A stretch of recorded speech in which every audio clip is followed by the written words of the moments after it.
الصلوات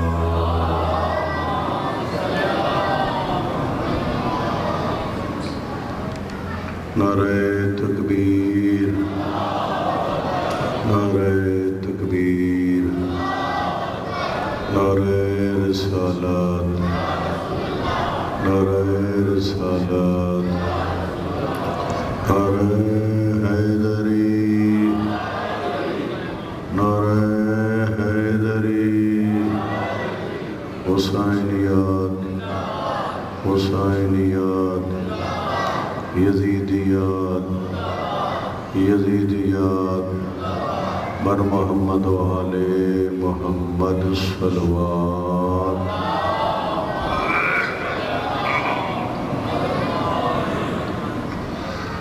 لا حول ولا قوة إلا بالله العلي العظيم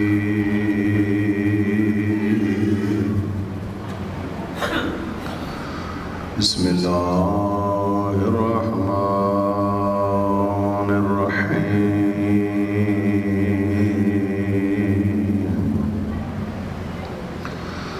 الحمد لله رب العالمين والصلاة والسلام على سيد الدارين جد الحسن والحسين صلوات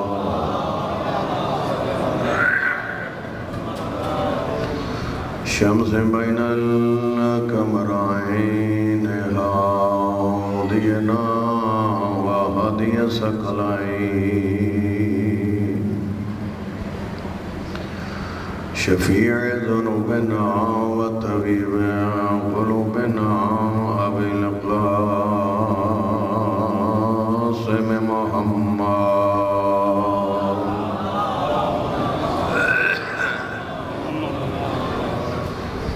وعلى آل بيته الطيبين الطاهرين المعصومين المنتخبين المنتجبين المظلومين لا سيما على إمام زماننا على حجة ابن الحسن العسكري بلند صلوات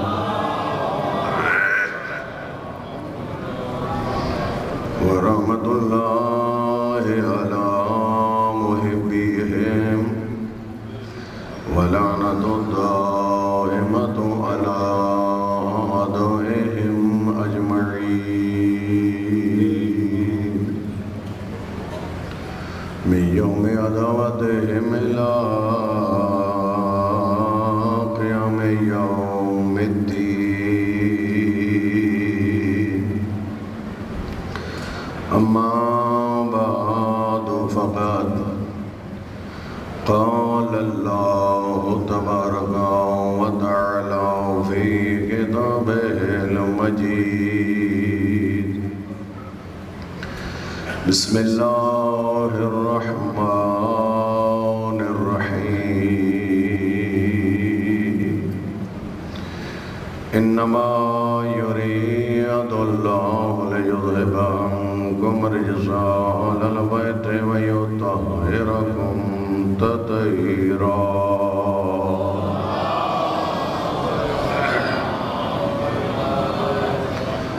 دعاؤں خداوند متعال آپ کی تشریف آوری اپنی درگاہ میں قبول و مقبول فرمائے. دنیا میں معرفت کے ساتھ اہل بیت کی زیارت نصیب فرمائے. آخرت میں شفاعت محمد و آل محمد سے امکنار فرمائے. اس پروگرام کے انعقاد میں جس رنگ میں مومنین نے تعاون فرمایا ہے یا تعاون فرما رہے ہیں، اللہ ان کی اس رحمت کو درجہ قبولیت عطا فرمائے، پریشان حال مومنین کی پریشانیاں دور فرمائے، قرضداروں کا قرض غیب سے ادا فرمائے، بیمار کربلا کے صدقے میں بیماروں کو شفاء عاجل کامل عطا فرمائے۔ دعاؤں کی مقبولیت کے لیے بلند تر صلوات۔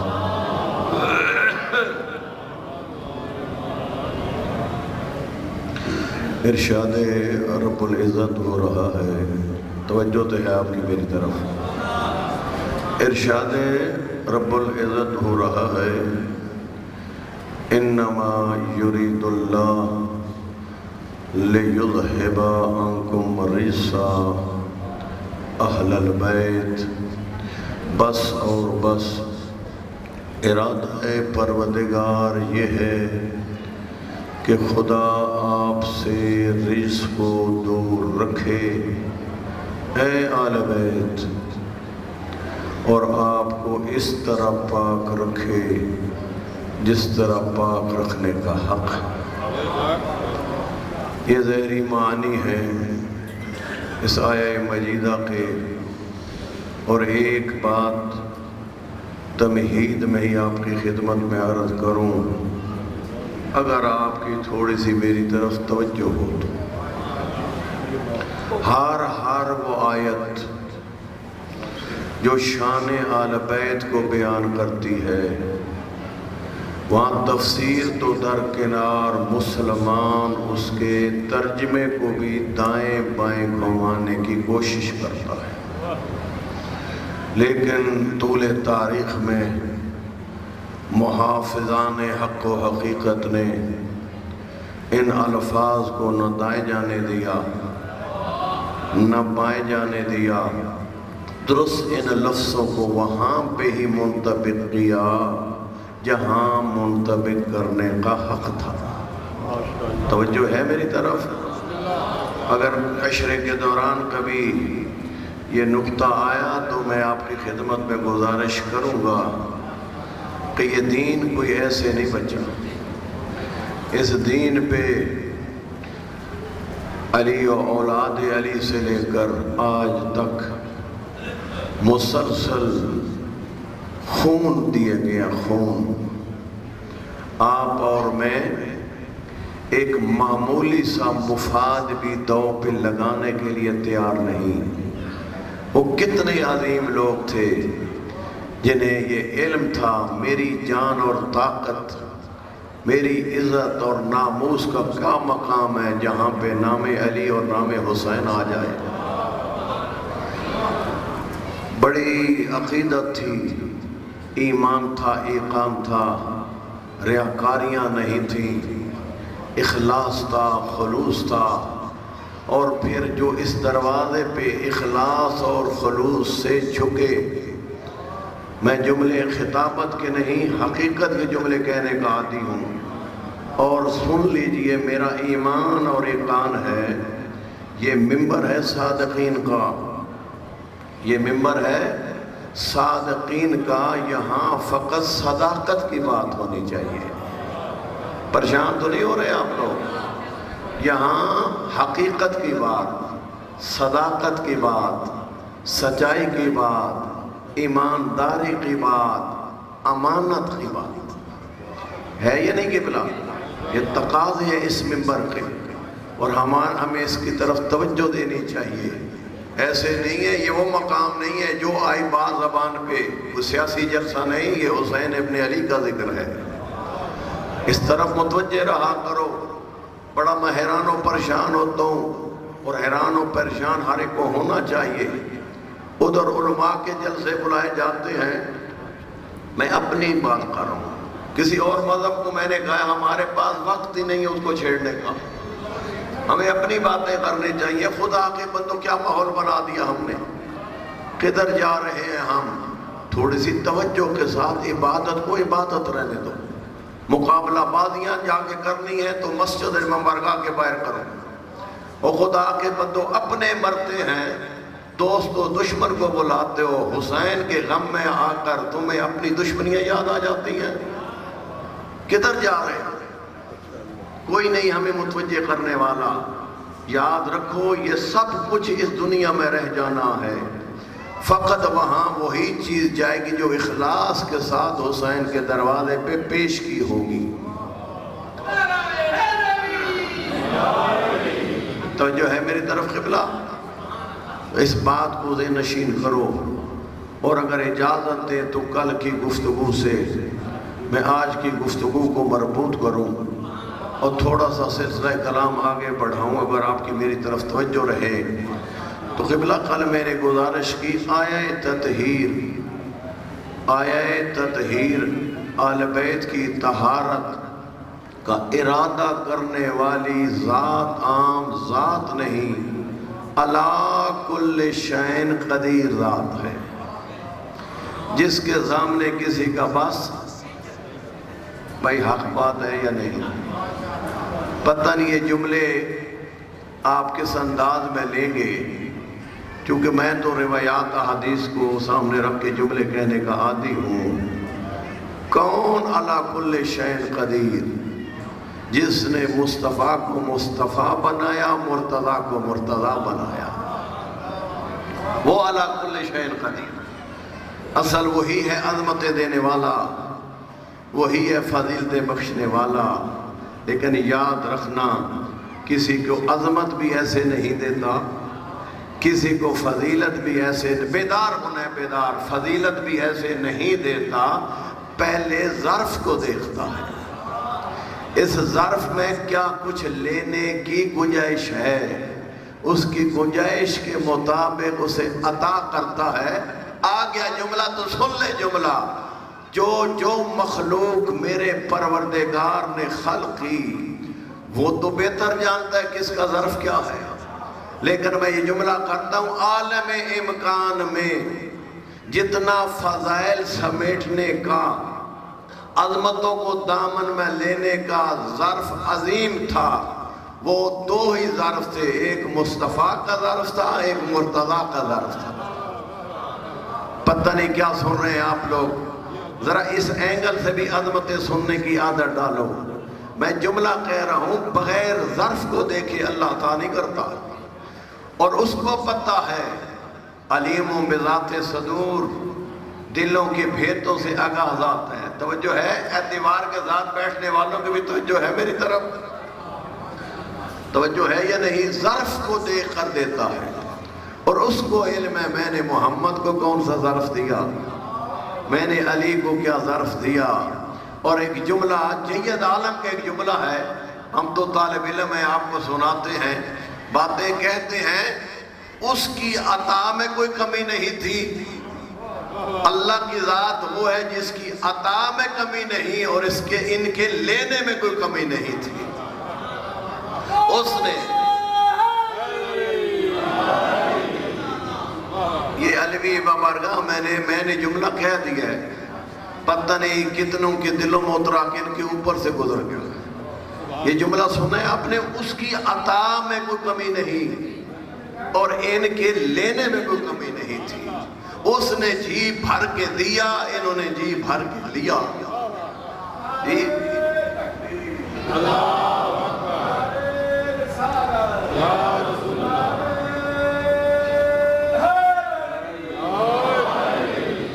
توجہ فرمائیے قبلہ، میں نے کل بھی گزارش کی تھی نا آپ کی خدمت میں، کہ آل بیت کی طہارت کا ارادہ کرنے والی وہ عظیم ذات ہے، اور میں نے کہا تھا اس عظیم ذات کو سمجھنے کے لیے، اس کی معرفت کے لیے مجھے تو کائنات میں کوئی اور دروازہ نظر نہیں آتا۔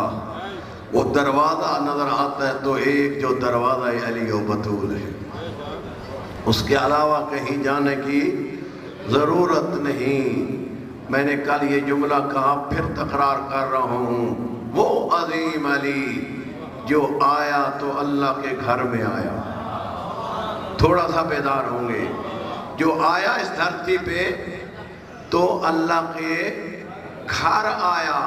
جب اس دنیا سے اٹھا تو اللہ کے گھر سے اٹھا، اللہ کے گھر میں آنے سے لے کر اللہ کے گھر سے اٹھنے تک علی ولی کی زندگی کا کوئی ایک لمحہ حیات ایسا نہیں ملتا جو علی کی زندگی کا لمحہ حیات تو ہو اس میں خدا اس کا موجود نہ ہو۔ میں توحید پیش کر رہا ہوں، توحید، آپ کے آقا علی کی زندگی سے توحید۔ کل میں نے ایک مثال کلام علی سے دی تھی، آج اگر آپ اجازت دیں تو میں کردار علی کی بھی ایک مثال رکھوں۔ آپ نے عجیب رنگ میں فضائل سنے ہیں، ذرا اور توحید کے اعتبار سے علی کی فضیلتیں سنو۔ آپ کو ایک بات یہاں ہی سوچ لینی چاہیے، سمجھ لینی چاہیے، علی مرتضیٰ اس دھرتی پہ اپنے جوہر دکھانے آیا ہی نہ تھا۔ اس لیے میرا آقا بحار الانوار میں فرماتا ہے انا آیت اللہ العظمیٰ، اس کائنات میں اللہ کی سب سے بڑی نشانی میں علی ہوں۔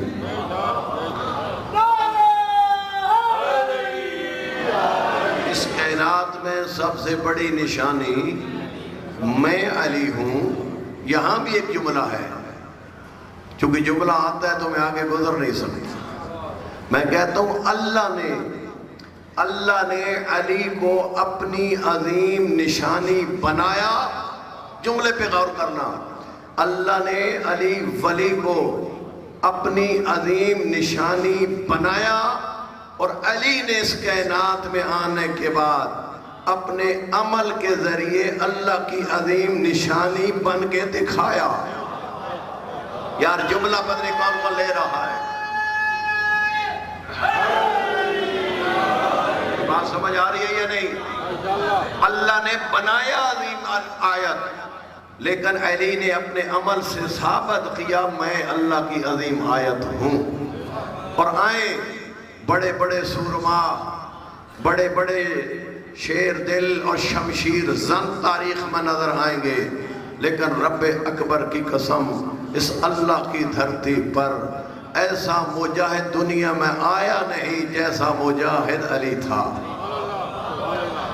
ایسا مجاہد علی تھا۔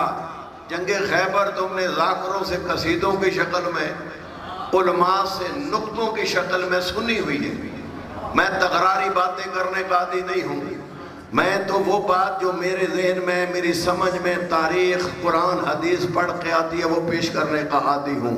آج سنو خیبر مجھ سے، لیکن کس اعتبار سے؟ علی کی توحید شناسی کے اعتبار سے۔ خیبر کے میدان میں اتر کر علی نے دنیا کو توحید کس طرح بتائی؟ خیبر کے میدان میں اتر کر علی نے کس طرح بتایا میں عبد ہوں اور وہ میرا رب ہے؟ کیا سن رہے ہو یار، کیا سن رہے ہو؟ تھوڑی سی توجہ کرو۔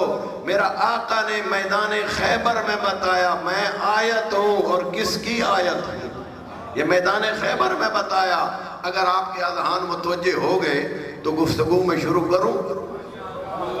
کتاب کا نام ہے تاریخ طبری، اہل تسنن بھائیوں کی معتبر ترین تاریخ کی کتاب تاریخ طبری۔ اس میں انہوں نے جنب خیبر کی داستان یوں تحریر کی ہے۔ کتاب کا حوالہ دے دیا نا جی، آگے حوالے کے بعد جملوں کا ضامن میں ہوں، آپ نہیں ہیں۔ آپ نے فقط سننے ہیں کہ انہوں نے کیا فرمایا، اور مجھے اس سے کوئی سرکار نہیں۔ آپ کو ذاکرین نے قصیدوں میں کیا سنا رکھا ہے، اور علماء نے نقطوں کی شکل میں کیا سنا رکھا ہے، میں تو اپنی بات کا ذمہ دار ہوں۔ اور میں یہ کہا کرتا ہوں ممبر پہ وہی آنا چاہیے، اس ممبر صادقین پہ وہی آنا چاہیے جو پورے دین کا اگر ذمہ دار نہیں، اگر مذہب کا ذمہ دار نہیں، کم از کم اپنی بات کا ذمہ دار ہونا چاہیے۔ کم از کم جو بات کر رہا ہے اس کا تو ذمہ دار ہونا چاہیے۔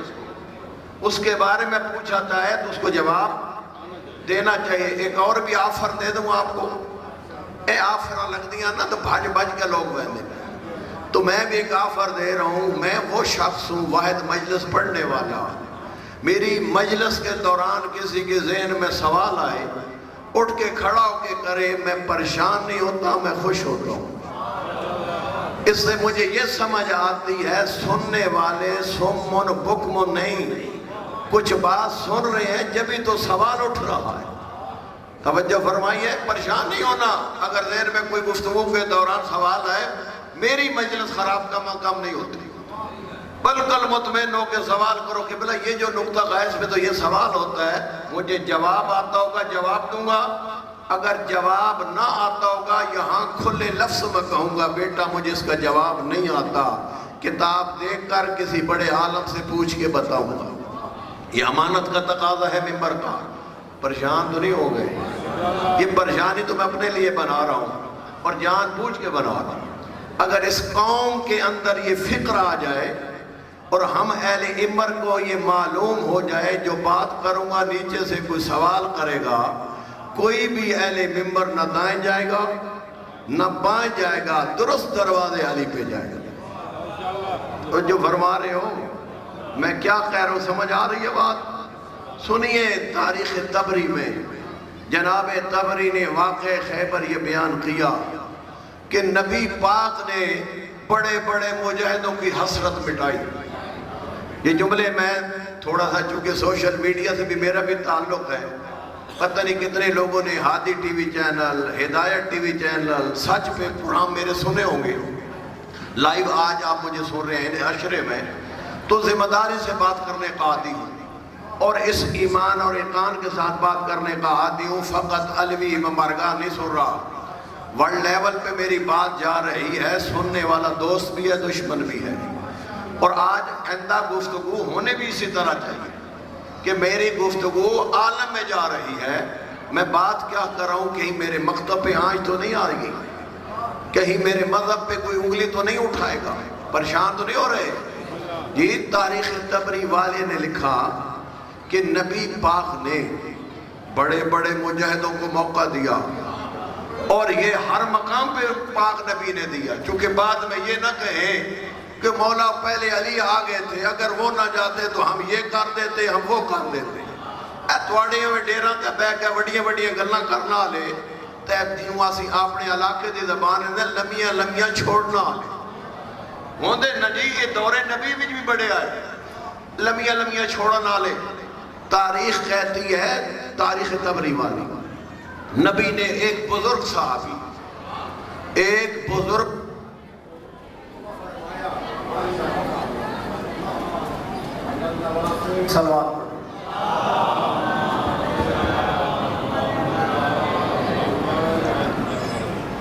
ایک بزرگ صحابی کو فرمایا یہ علم لیجئے، سکون کے ساتھ پڑھو، کیونکہ مجھے بات نعرے لگانے سے زیادہ شوق ہے اس نئی نسل کو بات سمجھاؤں۔ توجہ کیجئے اس بات کی طرف۔ ایک بزرگ صحابی کو پاک نبی نے علم دیا، جیسا تاریخ طبری والے نے لکھا۔ ممبر صادقین کا تقاضا ہے امانت کا، جو جملہ میرا ہوگا میں ضرور بتاؤں گا، یہ جملہ اس کا نہیں ہے، یہ میری طرف سے جو انہوں نے کہا وہی بیان کروں گا۔ وہ کہتے ہیں بزرگ صحابی کو پاک نبی نے فرمایا حضور یہ علم لیجئے، اور تنہا نہیں جانا، ساتھ یہ لشکر بھی لیجئے۔ تو بسم اللہ، آپ بھی جہاد فی سبیل کے لیے اپنا حصہ ڈالیے۔ یہ تاریخ طبری والے نے یہ آج تک، مجھے معلوم ہے ممبر میرے پہ بچپن سے پتہ ہے، شاہ صاحب بلو میرا گھر ہے جی، بچپن سے علماء ذاکرون کو سننے والے ہیں، کیا خیبر بیان ہو رہی ہے سب کچھ مجھے پتہ ہے۔ یہ جملہ پہلی دفعہ آپ سنیں گے، تاریخ طبری والے نے بیان کیا، کہتے جو ہی یہ بزرگ صحابی لشکر اسلام کو لے کر حکم نبی کے مطابق گئے یہودی پہلوانوں کے سامنے، آگے سے فقط ایک آواز آئی، ذرا سوچ کے آنا، دنیا مجھے مرحب کہتی ہے۔ اور یار سہ گئے ہو حضور، ذرا سوچ کے آگے بڑھنا، دنیا مجھے مرحب کہتی ہے۔ ادھر سے یہ آواز آئی تو تاریخ طبری والے نے جملہ لکھا، یخوفہم ویخوفونہ، سپا سالار اپنے لشکر کو ڈراتا تھا مرب سے، اور ادھر سے لشکر اپنے سالار کو کہتا تھا حضور ذرا سوچ کے آگے بڑھے، آگے مرب کھڑا ہے۔ پتہ نہیں کیا سمجھ آئی۔ بزرگ گئے اور جا کے لشکر کو لے گئے، لیکن یہ بزرگ ڈراتے تھے اپنے لشکر کو یہودی پہلوانوں سے، اور لشکر اپنے سپہ سالار کو ڈراتا تھا، تو نتیجہ تو میں خیال واضح ہی تھا وہاں کیا ہونا تھا، لیکن تاریخ کی جو بات ہے وہی کروں گا۔ اتنا لکھا کہ پلٹ کے آئے اور آ کے جو علم لے کے گئے تھے صحیح اور سالم، یہ تاریخ طبری پڑھ رہا ہوں، اہل تسنن بھائیوں کی کتاب، صحیح اور سالم وہ علم آ کے پاک نبی کے ہاتھوں میں دے دیا۔ جیسا لے کے گئے کوئی علم پہ آنچ نہیں آئی، کوئی چوٹ نہیں لگی، اور بھائی چوٹیں وہاں لگتی ہیں جہاں پہ مقابلے ہوتے ہیں، جہاں کلام کا مقابلہ نہ ہو سکا وہاں تلوار کا مقابلہ کیا ہونا تھا جی۔ خیری گئے تو خیری ماشاءاللہ بھیں آئے تے آگے علم پاک نبی کے ہاتھوں میں دیا۔ میں تاریخ طبری پڑھوں گا۔ اتنے میں پاک نبی نے دیکھا کہ انہوں نے تو اپنی جو حسرت مٹانے تھی مٹا لی، تو پھر ایک بلند قامت صحابی کو بلایا،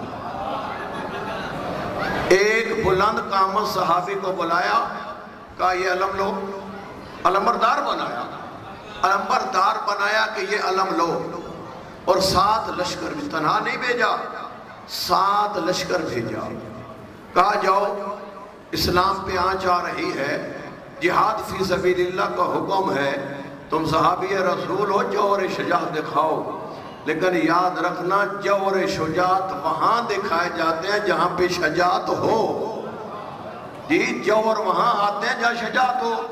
گئے تشریف لے گئے، تاریخ کہتی ہے یجبنونہم ویجبنونہو، مرب نے ادھر سے بھی ایک ہی آواز کہی، بھائی سوچ کے حضور آگے آئیں، نام سن رکھا ہوگا دنیا مجھے مرب کہتی ہے، اور تاریخ کہتی ہے مرب کو دوسری دفعہ جملہ کہنے کی ضرورت محسوس نہ ہوئی۔ یجبنونہو ویجبنہم، لشکر اپنے بلند قامت سپہ سالار کو ڈراتا تھا اور کہتا تھا حضور یہاں غیظ و غضب سے بات نہیں چلے گی، سامنے مرب کھڑا ہے، سامنے مرب کھڑا ہے، توجہ ہے میری طرف آپ کی۔ اور یہاں بھی تاریخ نے لکھا پس ادھر سے گرج آئی، ادھر سے کوئی آواز بھی نہیں آئی، چپ کر کے لشکر کو لے کے پلٹے، اور جیسا علم لے کے گئے ایسا علم آ کے پاک نبی کے ہاتھوں میں دیا۔ یہ کیا تھی کتاب؟ تاریخ طبری۔ اگر آپ توجہ سے گفتگو سن رہے ہیں تو مجھے تو یہاں سے اس عمل سے ایک بات سمجھ آئی، وہ بات پھر آپ کی خدمت میں پیش کرتا ہوں کہ پہلی حضرت یا دوسرے حضرت گئے علم لے کر، اور آگے علم امانت کے ساتھ پاک نبی کے ہاتھوں میں دے دیا، گویا کہ اپنے عمل کے ذریعے بتا رہے تھے حضور یہ کام ہمارا کام نہیں ہے، یہ حضور کام آپ کی مہربانی اور شکریہ، آپ نے ہمیں موقع دیا، لیکن حضور یہ کام ہمارا کام نہیں، اس کام کی اہل شخصیت کو تلاش کریں۔ ادھر سے تاریخ کہتی ہے کئی دن گزر گئے اور اسلام کے اوپر وجود اسلام خطرے میں پڑا، اور یاد رکھے طول تاریخ میں شیعہ ہونے کی حیثیت سے جملہ نہیں کہہ رہا، تاریخ اسلام گواہ ہے، طول تاریخ میں وجود اسلام جب بھی خطرے میں آیا یا ابو طالب کام میں آیا یا اولاد ابو طالب کام میں آیا۔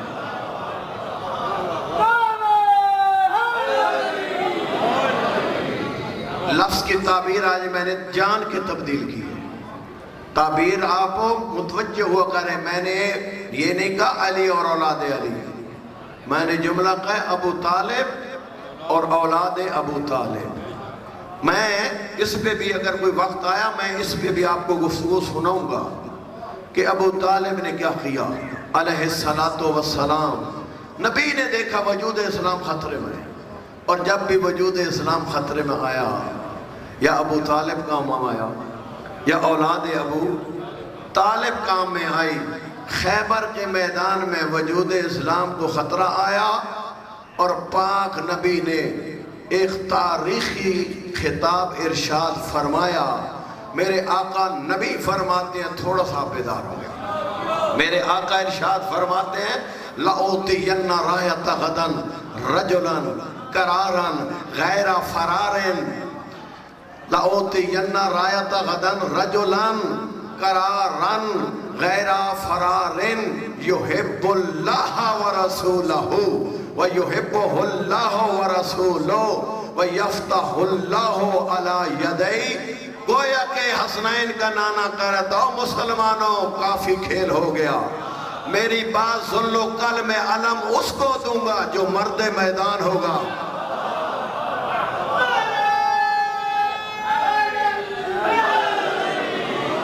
کل میں علم اس کو دوں گا جو رجلن جو مرد میدان ہوگا.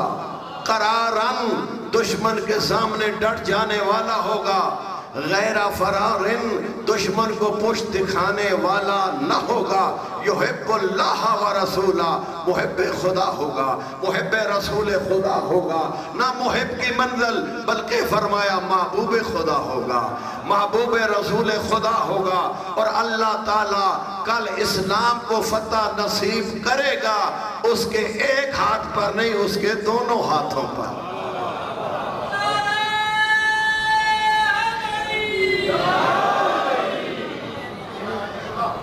توجہ فرمائیے قبلہ, اس کے دونوں ہاتھوں پر اللہ اسلام کو فتح نصیب فرمائے گا.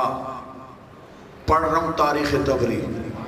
تاریخ طبری والا کہتا ہے, یہاں جملے میں روک کے کچھ جو مجھے نبی کی تعبیروں سے سمجھ میں آئے کہا کرتا ہوں, لیکن وقت کے دامن میں گنجائش نہیں, میں اگلی بات کر سنانا چاہتا ہوں. جی نبی نے ایک ایک لفظ میں ایک ایک تاریخ علی کو سمیٹا. سنو جملہ. سعد نامی صحابی ہے, نام صحابی کا کیا ہے حضور؟ سعد. یہاں سے وہ روایت نقل کرتا ہے کہ نبی پاک نے یہ اعلان فرمایا, یہ جو اعلان میں نے سنایا کہ کل علم عام شخص کو نہیں دینا, اور اس علم بردار کی خصوصیات پاک نبی نے بیان فرمائی. سب سے پہلی خصوصیت وہ رجلن. رجلن عربی زبان میں سنی سنائی باتیں نہیں کرتا. قرآن کریم میں لفظ رجل دو معنوں میں استعمال ہوا. ایک دفعہ رجل امرا کے مقابلے میں آتا ہے. کیا تم عظمتیں سنو گے علی کی. قرآن کریم میں لفظ رجل یا امرا کے مقابلے میں آتا ہے یا جبن کے مقابل میں آتا ہے. رجل کا معنی اگر امرا کے مقابل میں اس کا معنی یہ ہوتا ہے کہ وہ مرد ہوگا عورت نہ ہوگا. تھوڑا سا بیدار ہونا. کہ وہ مرد ہوگا عورت نہ ہوگا. اور کچھ مرد ہوتے ہیں عورت صفت. فرمایا فقط نام کا مرد نہیں, کام کا مرد ہوگا. اور دوسرا جملہ ہے رجل کے مقابل میں جبن, کہ جو بزدلی کے مقابلے میں آتا ہے, جسے کہتا ہے مرد میدان. فرمایا مردانگی دکھانے والا ہوگا, بزدلی دکھانے والا نہیں ہوگا. پہلی صفت. دوسرا دشمن کے سامنے ڈٹ جانے والا. تیسرا دشمن کو پشت نہ دکھانے والا. توجہ ہے میری طرف. محب خدا ہوگا, محب رسول خدا ہوگا, محبوب خدا ہوگا, محبوب رسول خدا ہوگا. اللہ اسلام کو یہ نہیں کہا اس علم بردار کو فتح نہ, اللہ اسلام کو فتح نصیب کرے گا اس علم بردار کے دونوں ہاتھوں پر. یہ قبلہ خصوصیات سمجھ میں آئی. آپ یہ دیکھیں کہ اتنی خصوصیات جب بیان کر دی جائیں, کون سا شخص ہوگا جس کی یہ حسرت نہ ہوگی کہ میں علمبردار بن جاؤں. لیکن حکیم امت مصطفیٰ ان کو حسرت مٹانے کا موقع دے چکا تھا. حسرت مٹانے کے موقع دیکھ چکے تھے، اب یہ صفات کا اعلان کیا۔ سعد کہتا ہے ایک دن نبی نے اعلان کیا، کیونکہ تعبیر آئی ہے غدن، لَأُوتِيَنَّ رَایَةَ غدن، میں یہ علم کل اس کو دوں گا، کل دوں گا، کل، آج نہیں کل۔ اس کا مطلب کیا ہے؟ سعد کہتا ہے درمیان میں ایک رات آئی، تھوڑا سا بیدار ہونا، ادھر نبی کا اعلان، دوسرے دن علم کسی کو تھمانا ہے، درمیان میں ایک رات آئی۔ میں بڑے ایقان اور یقین کے ساتھ جملہ سعد کا ہی کہوں گا جو صحابی ہے۔ لوگ یہ کہتے ہیں شیعہ قوم وہ ہے جو صحابیوں کو مانتی نہیں، ہم صحابیوں کو مانتے ہیں، لیکن فرق یہ ہے آل کو آل مانتے ہیں، صحابی کو صحابی مانتے ہیں۔ مقام آل ہے، مقام صحابی ہے۔ صحابی آل کی جگہ نہیں آ سکتا، آل اصحاب کی جگہ۔ گل سمجھ آ رہی ہے؟ پریشان تو سی نہ ہو، اس علاقے کی تاریخ سے میں آشنا ہوں، ذمہ داری سے جملے کہنے کا عادی ہوں۔ میں جو جملے اپنی ذمہ داری سے کہہ رہا ہوں، نہ صحابی آل کی جگہ آ سکتا ہے، نہ آل اصحاب کی جگہ جا سکتا ہے۔ کلر سیدہ کا نام سنا ہے؟ کلر سیدہ کا، وہاں پہ ایک رسم کل رکھی گئی، اور مجھے انہوں نے کہا کہ ہماری برادری ساری اہل تسنن ہے، تو 2-4 گھر ہیں ہمارے، تو قبلہ رسم کل میں 400-500 بندہ ہوگا، تو وہاں پہ خطاب ذرا سوچ سمجھ کے کرنا ہوتا ہے۔ تو ایک ہم نے اہل تسنن کا عالم بلایا، ایک شیعہ کا، تو آپ کا انتخاب ہم نے کیا ہے۔ تو مجمع کی یہ نوعیت میں کہ کوئی پریشانی نہیں، میں آ جاؤں گا۔ چلے گئے، پہلے اہل تسنن عالم نے وہاں خطاب فرمایا۔ اب مجھے نہیں معلوم، میرا امامہ دیکھ کر اسے آل مصطفیٰ یاد آئی، میرا امامہ دیکھ کر کہ یہ بھی سید ہے، اسے آل مصطفیٰ یاد آئی یا ایمان تھا، اس نے بڑی عالمیت کی فضیلتیں بیان کی۔ اہل تسنن کے عالم نے فضیلتیں بیان کی، فضیلتیں بیان کرتا کرتا آگے ایک جملہ انہوں نے فرمایا، کہا جی شیعہ سنی اکٹھے بیٹھے ہو، جی شیعہ سنی، یہ خدا موت و حیات ہر جگہ ہے نا، کبھی اے پدراڑ بھی کوئی ہے موت و حیات کا سلسلہ ہے؟ ادھر بھی ہے، اگر ادھر ہے تو کوئی موت ہو جاتی ہے تو شیعہ سنی سارے بیٹھتے ہو، یا فقط شیعہ؟ یا سنی مار جائے تو وہاں او اللہ کے بندو تمہارا اپنا مرتا ہے، تو شیعہ سنی سارے بیٹھتے ہو، اور نواز رسول کی صف ماتم بچھاتے ہو، تم کہتے ہو میں شیعہ ہوں اور وہ سنی ہے۔ کدھر جا رہے ہو؟ بلاؤ لوگوں کو، اس مجلس میں بٹھاؤ، ایسے ماحول بناؤ، محبت کی زبان، پیار کی زبان، تاکہ دنیا کو پتہ چلے حسین کون تھا اور یزید کون تھا۔ تھوڑا سا ایسا ماحول بنانے کی کوشش کرو، محبت کی ماحول، پیار کا ماحول۔ میری بات لے رہے ہو، اس کی طرف توجہ دیا کرو۔ تو انہوں نے ایک جملہ ارشاد فرما دیا، ہم سنی وہ ہیں، اس اہل تسنن عالم نے، ہم اصحاب کو بھی مانتے ہیں، آل کو بھی مانتے ہیں، اور یوں میری طرف اشارہ کیا، اور یہ شیعہ حضرات فقط آل کو مانتے ہیں، ہلکا جائے، یہ آل کو مانتے ہیں، اور ہم اصحاب کو بھی مانتے ہیں، آل کو بھی مانتے ہیں۔ لیکن اگلا جملہ جو اہل تسنن کے ممبروں پہ بہت ہے، اور کچھ اہل تسنن کے جو خطیب ہیں ہمارے ممبروں پہ آ کے بھی وہ جملہ کہہ رہے ہیں، اگلا جملہ بھی انہوں نے فرمایا، لیکن کہا جی مانتے ہم دونوں کو ہیں، اصحاب کو بھی۔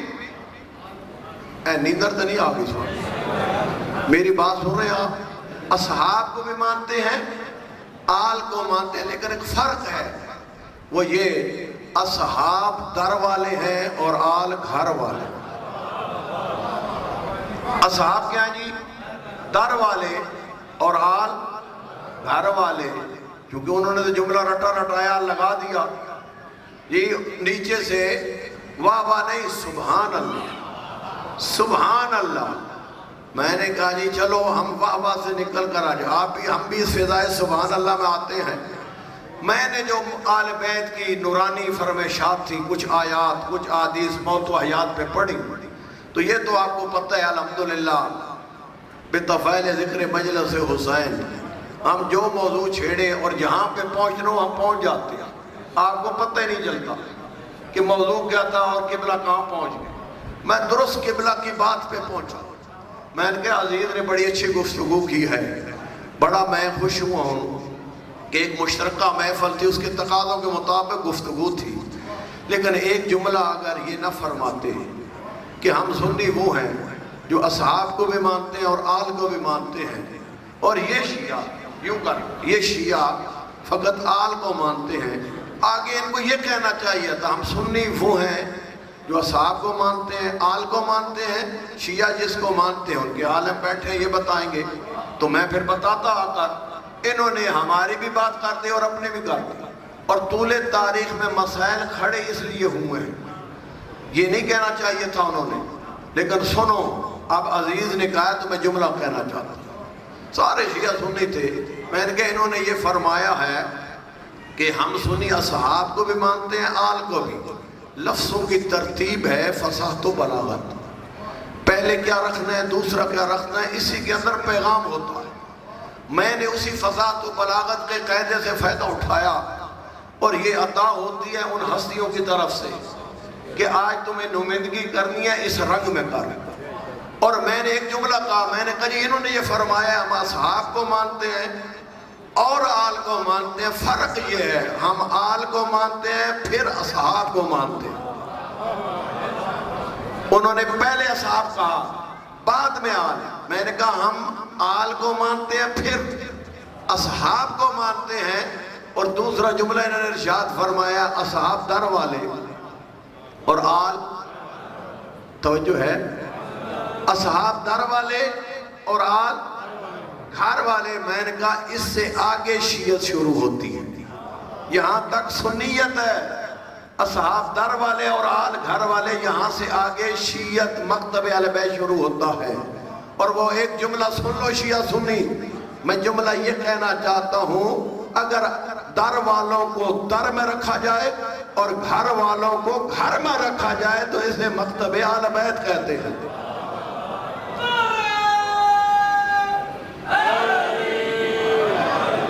پتہ نہیں آپ کو بات سمجھ آئی یا نہیں. در والے در پہ رہ جائیں, گھر والے گھر میں, گھر کی کوئی فرد در پہ نہ آنے پائے اور در والی کوئی فرد.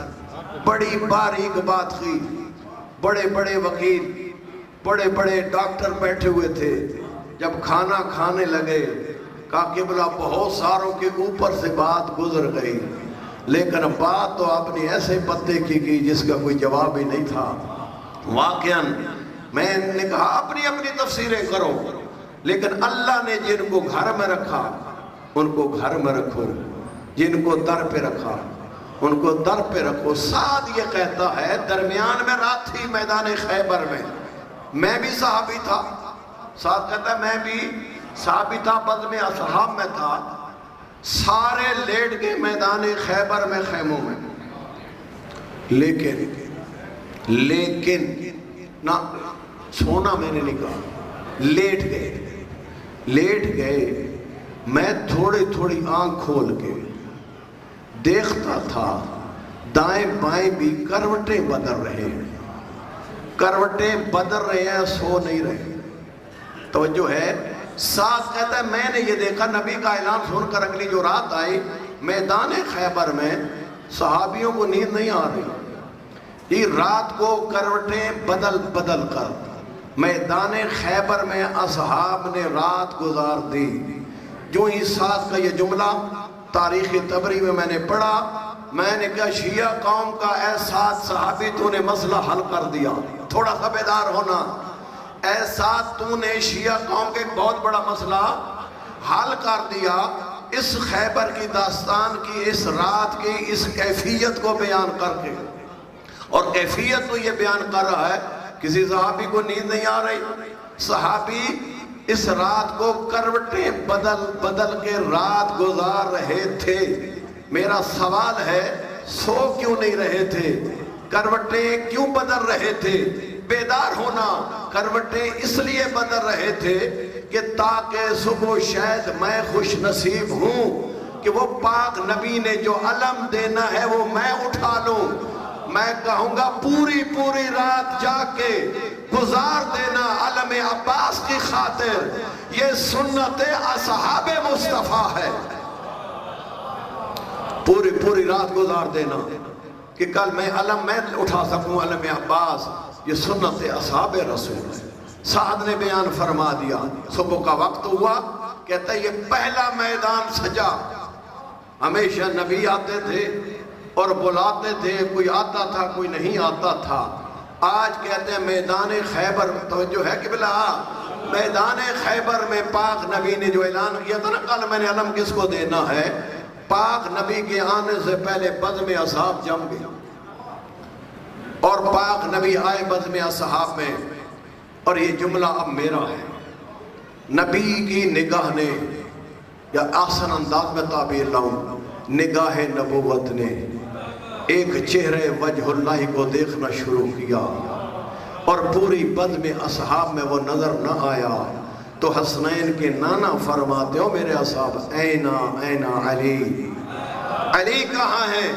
تو سارے اصحاب مل کے کہتے ہیں آقا وہ تو آشوب چشم میں مبتلا ہے، ان کی آنکھوں میں درد ہے، وہ جہاد کر نہیں سکتے۔ تو میں کہتا ہوں بعید نہیں، حسنین کے نانا فرماتے ہو محمد سے سیکھنے کی کوشش کرو، محمد کو سکھانے کی کوشش نہ کرو۔ مجھے معلوم ہے یہ مارکا سر کرنا اللہ نے کس کے ہاتھ میں رکھا ہے۔ جاؤ علی کو بلا کے لاؤ، اس پاک نبی کو کے حکم سے علی مولا کو بلایا گیا، جو سچا وسیع سچے نبی کے پاس آیا۔ میرے پاک سعد نامی صحابی کہتا ہے پاک نبی نے اپنا لعاب دہن انگشت شہادت پہ لگایا، توجہ ہے کہ بلا، انگشت شہادت پہ لگا کر علی کی آنکھ پہ ملا، اور گویا کہ کوئی در نامی چیز ہی نہ رہی۔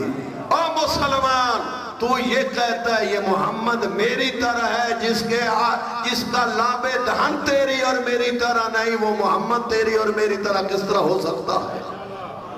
شفا ہے لعاب دہن میں۔ اور ایک جملہ کہوں، وقت کے دامن میں گنجائش نہیں، تاریخ کہتی ہے خود علی کو سوار کیا، خود علی مولا کو سوار کیا، سوار کر کے فرمایا ایک طرف تیرے جبرائیل ہوگا، ایک طرف تیرے میکائیل ہوگا، اور اللہ تیرے ہی ہاتھوں پر اسلام کو فتح نصیب کرے گا۔ میرے آقا تنہا میدان خیبر میں اترے، مرحب دیکھ رہا تھا، بڑے بڑے لشکر لے کے آئے، میرے ایک نام کو سن کو چلے گئے، اس کا قد بھی زیادہ لمبا نہیں، یہ زیادہ بزرگ بھی نہیں لگتا، جوان ہے۔ فوراً جملہ عجیب گرج میں کہتا ہے یا فتح، فتح عربی زبان میں جوان مرد کو کہتے ہیں، کہتا ہے یا فتح، اے جوان ذرا سوچ کے آ، ان الذی سمتنی امی مرحبا، تیرے سامنے عام شخص نہیں کھڑا، وہ کھڑا جس کا نام ماں نے مرحب رکھا ہے۔ حیدر قرار نے غیرت بنی ہاشم میں آ کر یہ جملہ فرمایا ہوگا، وہ اور ہے جو تیرا نام لے سن کے چلے گئے، سن تیرے سامنے اب کون آیا ہے، ان الذی سمتنی امی حیدرہ۔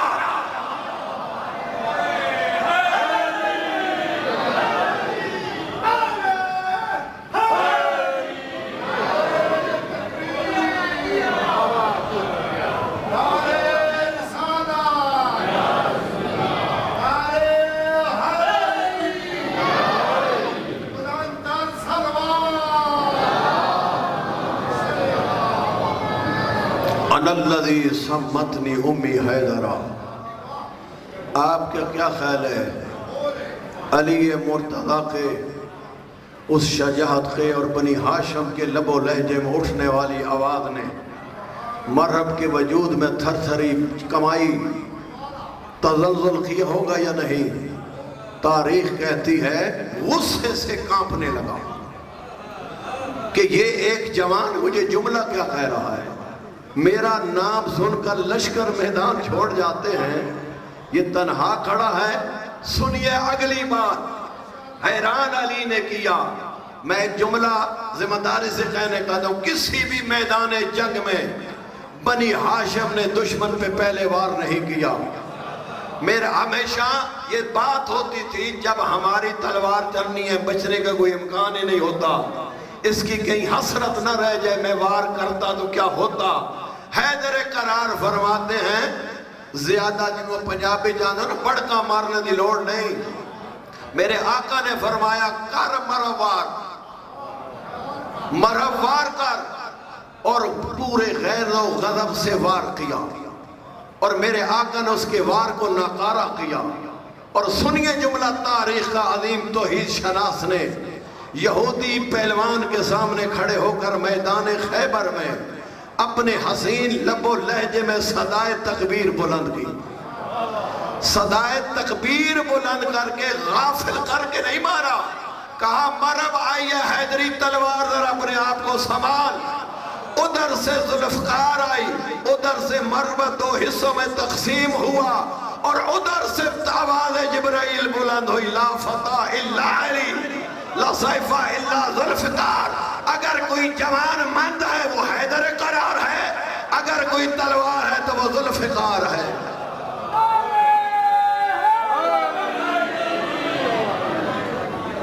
توجہ فرمائیے، توجہ فرمائیے، یہ جملہ فرمایا، یہ جملہ فرمایا، مرب کا کام تمام ہوا۔ صحابین یہ روایت تاریخ طبری میں نقل کرتا ہے کہ حیدر قرار نے ایک در خیبر کا رخ کیا، علی مولا نے کس کا رخ کیا قبلہ؟ در خیبر کا۔ کون سا در خیبر؟ تاریخ طبری والے نے لکھا 40 یہودی جسے کھولتے تھے جسے بند کرتے تھے، علی نے پورا ہاتھ نہیں ڈالا، علی نے 2 انگلیاں ڈالی، در خیبر کو کھیڑا۔ ان ذاکروں کے قصیدوں میں تم نے اور سنا ہے، اور علماء کے نکتوں میں اور سنا ہے۔ تاریخ طبری والے نے بیان کیا جنگ خندق میں مسلمانوں نے خندق کھودی تھی، اور میدان خیبر میں یہودیوں نے خندق کھودی ہوئی تھی تاکہ مسلمان اندر نہ آ سکے۔ علی ابن ابی طالب نے تنہا 2 انگلیوں پہ در خیبر کو اکھیڑ کے اٹھایا۔ اور کیا سن رہے ہو یار، علی ابن ابی طالب نے 2 انگلیوں سے اکھیڑ کر در خیبر کو اٹھایا اور لا کے خندق کے اوپر رکھا، لا کے علی نے خندق کے اوپر در خیبر کو رکھا۔ اور یہ جملہ میرا ہے، بعید نہیں، علی نے فرمایا ہو مسلمانوں کو اشارہ کر کے، آؤ علی نے اپنا کام کر دیا، گزر کے جاؤ تم اپنا کام کر لو۔ ممبر پہ اتنے جملہ کہا جا سکتا ہے، علی نے اپنا کام کر دیا۔ علی کا کام کیا تھا؟ راہ اسلام میں موجود ہر رکاوٹ کو ہٹانا۔ رکاوٹیں ہٹی یا نہیں؟ مرحب کی رکاوٹ ہٹائی، در خیبر کی رکاوٹ ہٹائی، خندق کی رکاوٹ کو ختم کیا۔ بعید نہیں، علی اشارہ کر کے کہتا ہوں مسلمانوں، علی نے اپنا کام کر دیا، تم اپنا کام کرو، یعنی جتنا مرضی ہے بیت المال جمع کرو، تم آئے جو اس کام کے لیے تھے۔ لیکن یہاں پہ ایک جملہ کہنا چاہتا ہوں، پاک نبی نے فرمایا تھا یفتح اللہ علی یدی، اللہ اس کے دونوں ہاتھوں پر اسلام کو فتح نصیب کرے گا، اس کے دونوں ہاتھوں پر اسلام کو فتح نصیب کرے گا۔ بعید نہیں، عظیم مجاہد نے ایک ہاتھ میں مرب کا سر لیا ہو، دوسرے ہاتھ میں خیبر کا در لیا ہو، اور یہ خطاب کیا کل سچے نبی نے فرمایا تھا، آج سچے وسیع نے عملی جامہ پہنا کے دکھا دیا۔ سچے وسیع نے عملی جامہ پہنا کے دکھا دیا ہے، دنیا ورت حیرت میں ڈوب گئی، کتنا شجاع ہے علی، کتنا بحوصلہ ہے علی، کتنا باہمت ہے علی۔ میرے آقا ایک جملہ فرماتے ہیں، ما قلعت باب خیبرہ بقوت الجسمانیہ بل بقوت الربانیہ، دنیا والو شجاعت علی کو داد نہ دو.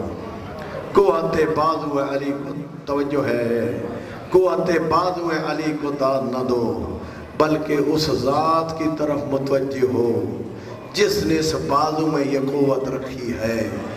مرحب کا سر بھی اڑتا نظر آتا ہے، خیبر کا در بھی اکھڑتا نظر آتا ہے. یہی فرق ہے قبلہ نفس دنیا میں اور نفس علی میں. نفس دنیا خدا سے نگاہیں ہٹا کر اپنے اوپر نظروں کو جماتا ہے، اور نفس علی اپنے اوپر جمی ہوئی نگاہوں کو ہٹا کر خدا کی طرف متوجہ کرتا ہے. کچھ توجہ فرمائی ہے. یہی تو وجہ ہے ایک انگلی کے اشارے سے ڈوبا ہوا سورج پلٹایا علی نے. یہ ذاکری نہیں ہے، مسلمہ معجزے ہے. پاک نبی نے چاند کے ٹکڑے کیے اور سچے وسیع نے ڈوبا ہوا سورج پلٹایا. انگلی کے اشارے سے علی نے ڈوبا ہوا سورج پلٹایا. دنیا داد دے رہی تھی علی کی اس ایک انگشت کو کہ اس کے اشارے سے ڈوبا ہوا سورج آ رہا ہے. میرے آقا نے فوراً سر سجدے میں رکھا.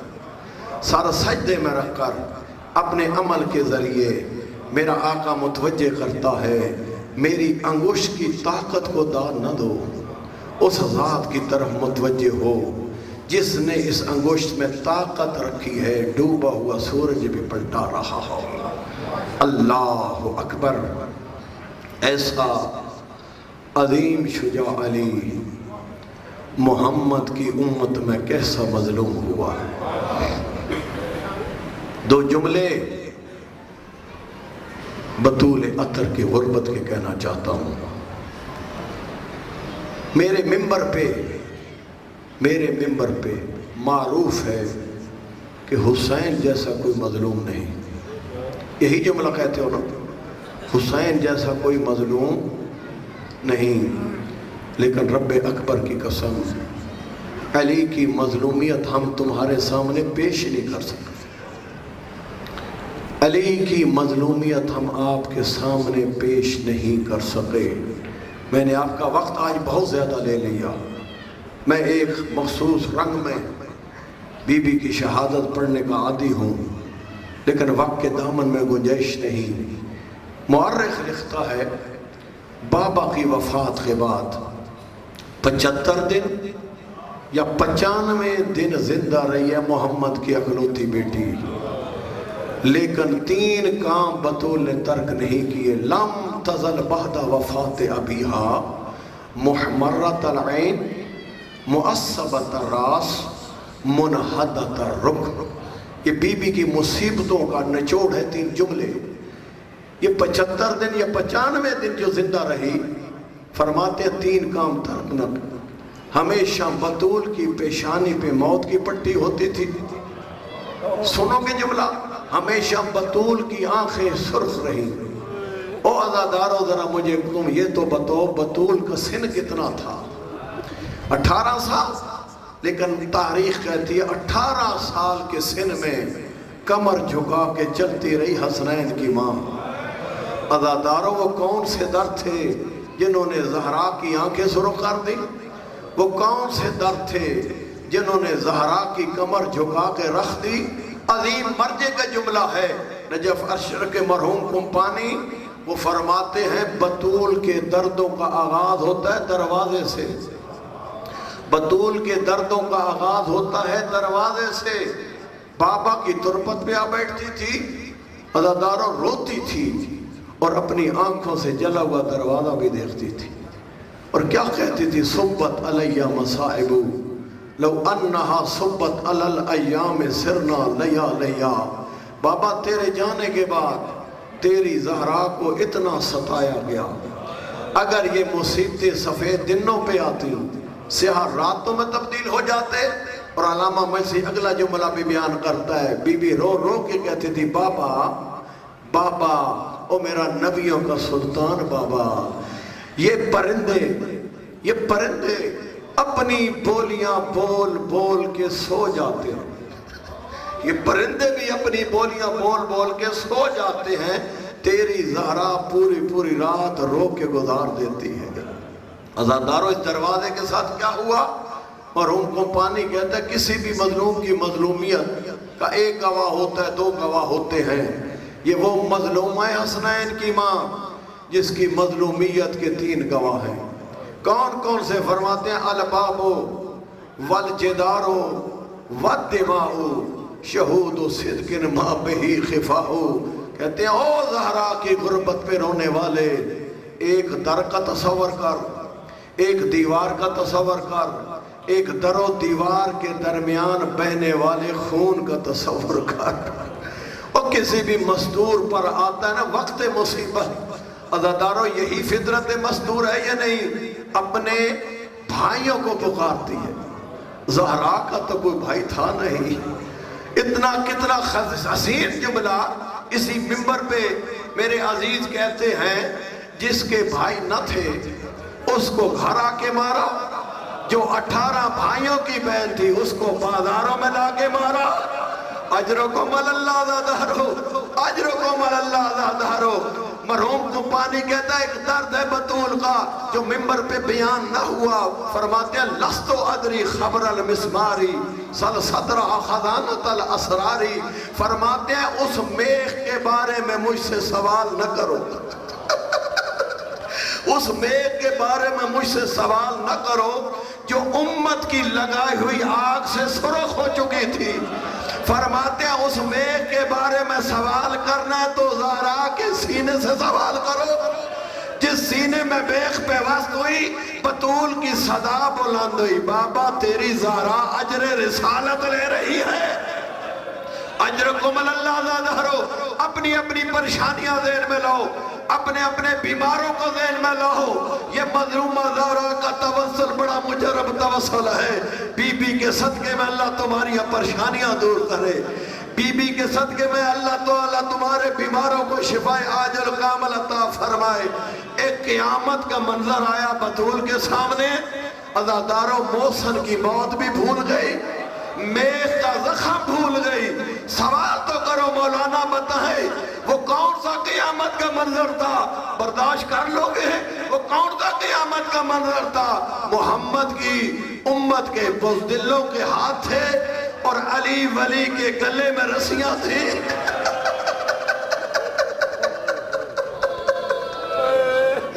علی ولی کے گلے میں رسیاں تھیں، کھینچ کھینچ کے علی کو لے جایا جا رہا تھا۔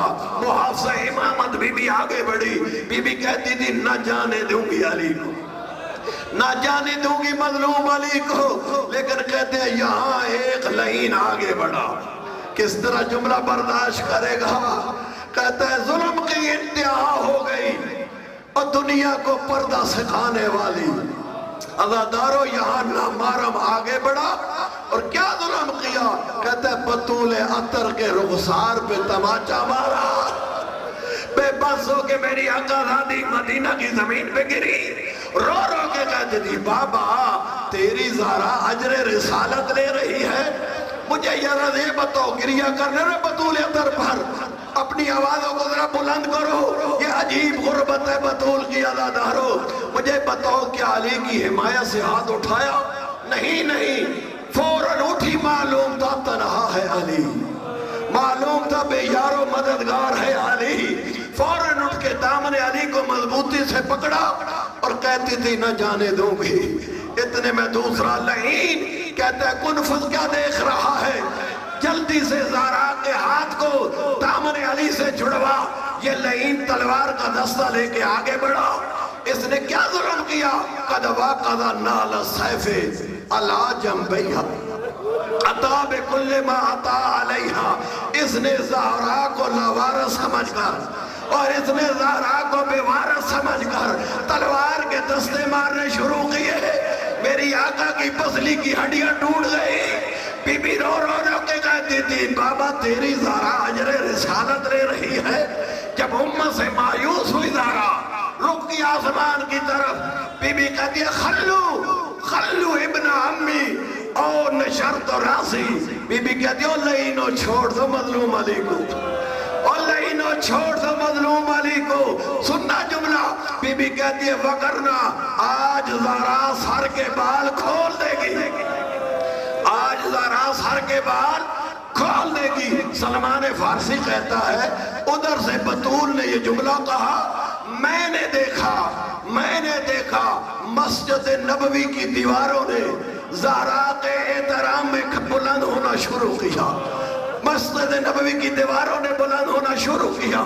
مجلس تمام میں نے کر دی، میں کہوں گا آقا آزادی ابھی آپ نے سر کے بال نہ کھولے تھے، آپ نے وقت کی امام کی حمایت میں جملہ فرمایا، تیرا احترام مسجد نبوی کی دیواروں نے کیا، دیواروں نے اپنی جگہ چھوڑی۔ ہائے کتنی بے حستی کوفہ و شام کی دیواریں، ثانیہ زہرا کے سر پہ چادر نہ تھی، بی بی رو رو کے کہتی تھی مجھے چادر دو، میری ماں کا جنازہ رات کی تاریکیوں میں اٹھا۔